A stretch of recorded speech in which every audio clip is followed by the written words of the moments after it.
भोले बाबा के लिए कई एजेंट कर रहे थे काम। कमरे में सिर्फ खूबसूरत लड़कियों की होती थी एंट्री। लग्जरी गाड़ियों में सफर करते हैं बाबा, लेकिन सफेद सूट वाले नारायण साकार के कई हैं राज। पुलिस कांस्टेबल से बाबा बनने तक का जानिए उनका सफर। उत्तर प्रदेश के हाथरस में सत्संग के दौरान हुई भगदड़ में 121 लोगों की मौत हो गई है। यहाँ नारायण साकार उर्फ भोले बाबा का सत्संग हो रहा था। भोले बाबा में उत्तर प्रदेश के लोगों में काफ़ी आस्था है। यूपी के अलावा दिल्ली, राजस्थान और मध्य प्रदेश में भी भोले बाबा के भक्त मौजूद हैं।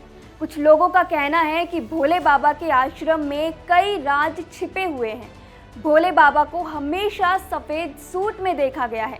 साथ ही ये भी सुनने को मिल रहा है कि बाबा के कमरे में सिर्फ और सिर्फ लड़कियों को एंट्री मिलती थी। बताते हैं भोले बाबा के पुलिस कांस्टेबल से बाबा बनने तक का सफर। नारायण साकार ने एक आम शख्स से स्वयंभू बाबा तक का सफर बहुत ही कम समय में पूरा कर लिया। वह मूल रूप से जनपद कासगंज के तहसील पटियाली के गांव बहादुर नगर के रहने वाले हैं। बाबा के पिता एक किसान थे। गांव में ही बाबा ने अपनी पढ़ाई पूरी की थी। भोले बाबा 3 भाई हैं। सबसे बड़े भाई की मौत हो चुकी है। दूसरे नंबर के भाई का नाम है सूरजपाल।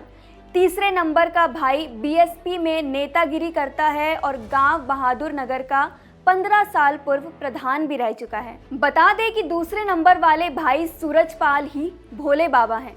बाबा बनने से पहले वे LIU में हेड कांस्टेबल थे। साल 1999 में उन्होंने नौकरी छोड़ दी थी।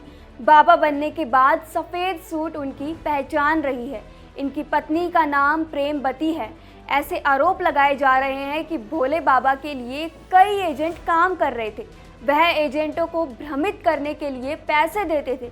जनता को भ्रमित करने के लिए एजेंट कहते थे कि बाबा की उंगली पर चक्र दिखाई देता है। नारायण साकार पर यह भी आरोप लगते रहे हैं कि उन्होंने गांव की ज़मीनों पर अवैध कब्जा कर आश्रम बनाया है। गांव की आबादी की ज़मीन पर अवैध कब्जा कर आश्रम बनाया गया है। ये भी आरोप लगते रहे हैं कि इनके आश्रम पर खूबसूरत लड़कियां रहती थी। इनके कमरे में लड़कियों के अलावा सिर्फ खास लोगों की ही एंट्री थी।